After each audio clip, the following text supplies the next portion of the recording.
Welcome back to Cossy Arsenal Podcast. My name is Cossy. Welcome back to brand new video. This is your latest Arsenal news and press conference reaction from Mikel Arteta, talking about Bukayo Saka, injuries, Manchester City, Pep Guardiola, and much more. Hit the like button, subscribe to the podcast as well. We're going to be diving into what the manager has actually said about this game, the fixture, and some of the players that are actually in contention to be back for this game. Gabriel Martinelli, I'll give you an update on this one later on in the video.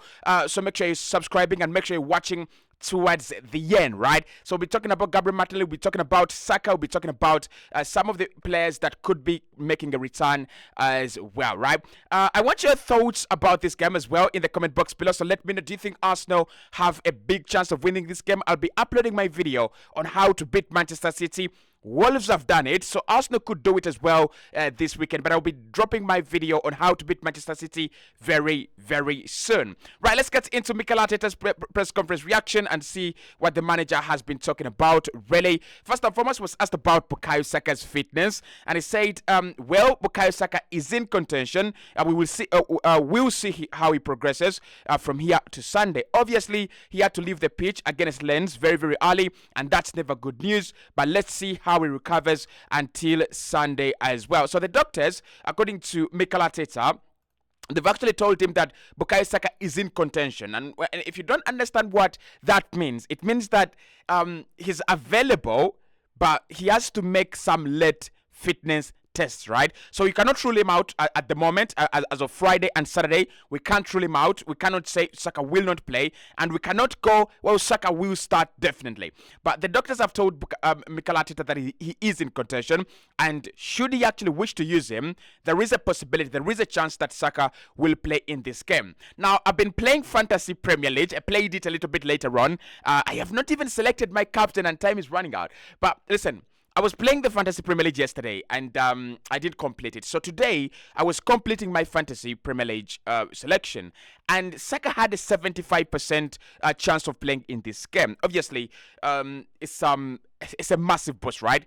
Last weekend as well, before we played Bournemouth, he had a 75% chance of playing in that game. He played. Actually, you look at all the players that had a 75% chance of playing in the over the last weekend. Moussa Diaby, Bukayo Saka, James Maddison as well. All those players played. So a 75% chance means that the player is really available for selection. It means that Mikel can also go and, have that kind of confidence when he selects him. However, I'm also not saying that this is the complete and final team news, right? Mikel has given us what he thinks and what the managers, what the doctors have actually given him. So he's going to give us the final news tomorrow, like 1 hour to the game. You know that moment when the teams come out and the manager goes to those small dressing rooms, talks to the media about who has started, why they've started, and who has not started, and why they've not started.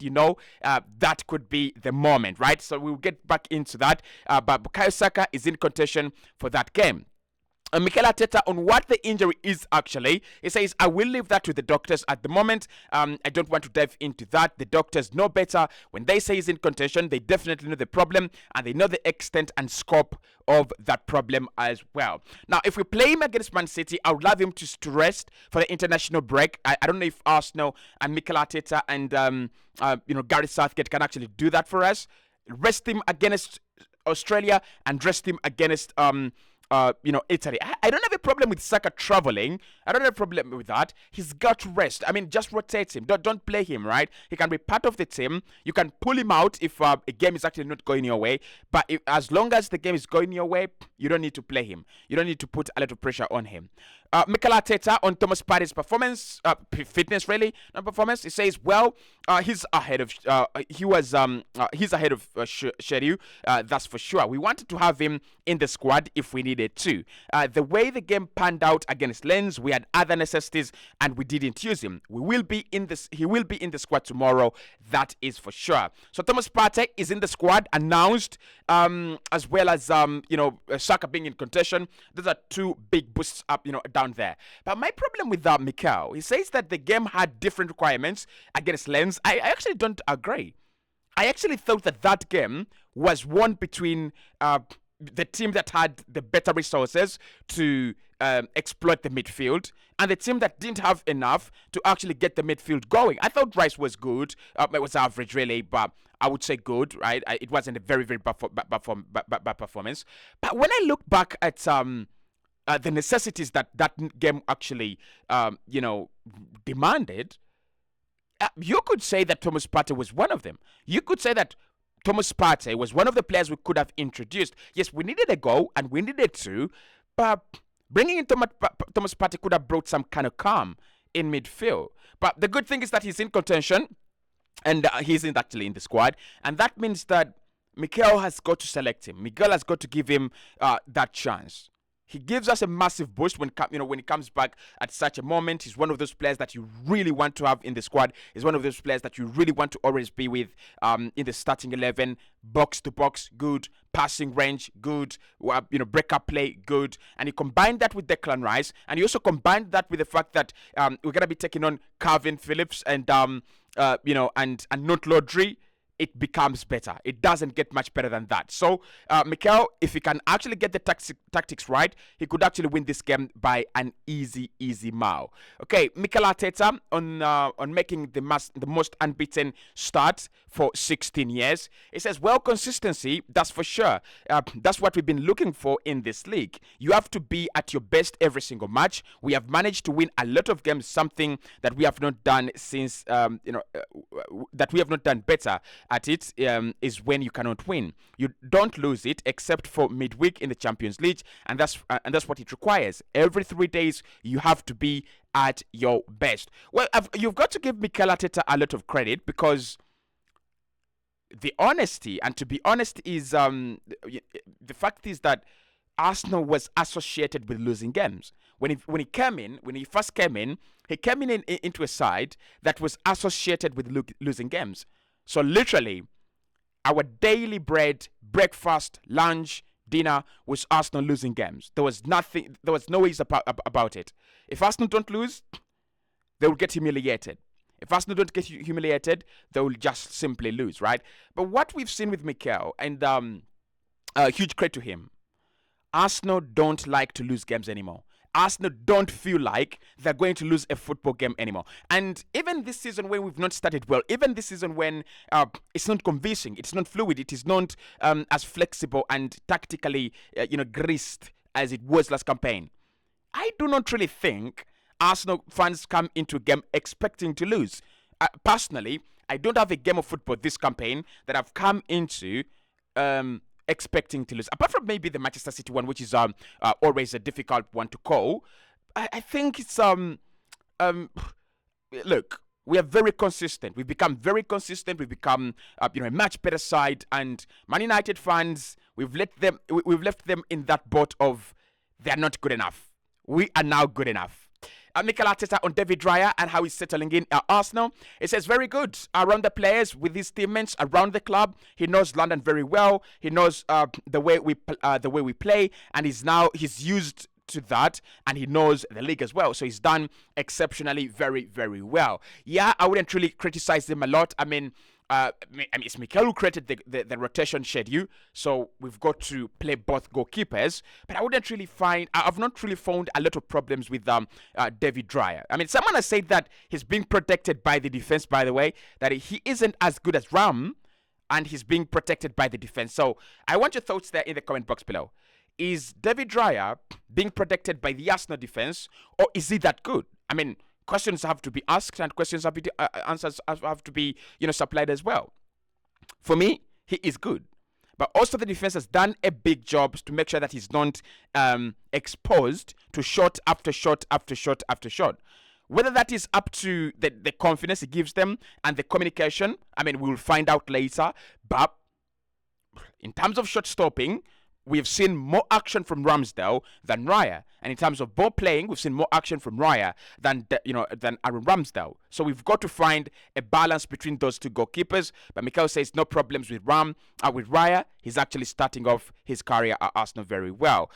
Mikel Arteta on if we can take anything from the Community Shield to win into from the Community Shield win into Sunday's game. It says, well, that's what that was an important one for us. To win a title against Man City is always something you have to value. The way we did it as well, and it gives us confidence and belief that we can actually beat them again. Well, I think we don't have to pick anything out of the Manchester City game we played in the Community Shield. We have to pick everything. You fight for every fast ball. You fight for every second ball. Something scared me out there. You fight for every fast ball. You fight for every second ball. You fight for every 50-50. And you make sure you win it, right?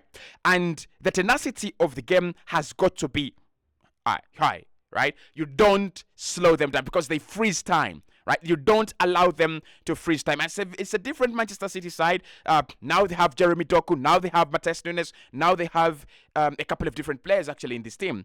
How do we get the better of them? For me, the way you get the better of them is you bring that template from the Community Shield and insert it into the computer, and you play it again.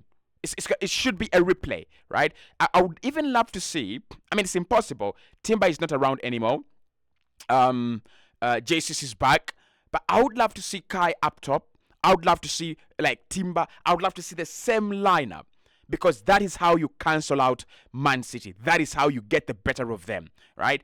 And any mistakes, any quakings, any incompetencies, not for Sunday, not for this game. Mikel should talk to the boys. Those are not for this game, right? It could be another game. It could be another day. Not in this game. Mikel talking about the difference between the sides since the Community Shield and now. He says, well, that was a while ago. Obviously, it was after preseason. We had some players available, some players not available. Now we are in a match. We are much more into the season. So I think it will be a very different game. Obviously. I can't disagree with that, Mikel. On Wolverhampton Wanderers' victory over Man City and what it means, he says any team in the Premier League has tools and the quality to beat you, and I think all the managers are aware of that for sure. We must pick lessons from Wolverhampton Wanderers. We must pick lessons from that game. I don't want Mikel to go, well, it was Wolverhampton Wanderers. They have their own style and quality, and therefore we have nothing to pick. We've got a lot to pick. Exploiting the midfield because they don't have Lodri, exploiting the defense in behind, with pace, and as well stopping Erling Haaland, and also not committing mistakes as well. Like Wolverhampton Wanderers played a perfect template in that game. We've got to play that perfect template. We've got to be perfectionists in that game. There's no question about it. There are no two ways around it as well. No two ways around it for me. Mikel and on our record against Manchester City and what he thinks about it. He says our record against City in the league and what it means. We haven't been looking back for sure because there are different players participating in those games. But we know one thing for certain, that we are going to be at our best. We have to be at our best in every department for 100 minutes. Then we have a chance. Yeah, we've got to be at our best. I agree with him there. On if this is a season-defining game for us, he says, no, it would be a big boost, obviously, in terms of energy and confidence-wise. But apart from that, and the points, nothing else. It's not a season-defining. I agree with Mikel, and I agree with most of you. It's not a season-defining game. You can easily go and win other games, and you're all right. On Ben White, Mikel says, I'm really, really happy with Ben. I think he's been very, very consistent, a player for us. And I think he's been he's been always developing for us. I think he's developed in a great way, both as a centre-back, especially as a full-back, because there's some question marks there are as well. On Manchester City, on New Year's Day in 2022, that he missed the COVID and how big a moment it was. It says, I could feel it from home. It was a huge step. We didn't manage to get anything from the game in the end. We ended up with 10 men, but last year at home, well, it was actually a big one. And also, Mikel Arteta on if it's worrying that referees can't officiate certain games for certain clubs. It says, I don't know. it's something we don't have to say on. We don't have a say on. We don't manage. I think they are trying to make best decisions. They are trying to protect the game. They're trying to get as much support and be ruthless as they need to be. Well, listen, last season, 2 officiating errors or 3 cost Arsenal games. I won't say cost us the title because we stupidly gave it away, but they cost us points, right? So give us 2 more points, and that would be 87 that was from the Brentford game, and then give us give us 2 more points from the Manchester United game that we lost, the goal that the Martinelli goal that was cancelled, and that is 89 points, right? So I don't want to say much about referees. I don't want to say much about officiation. If you want more of that talk, find me on the 90 More podcast on YouTube.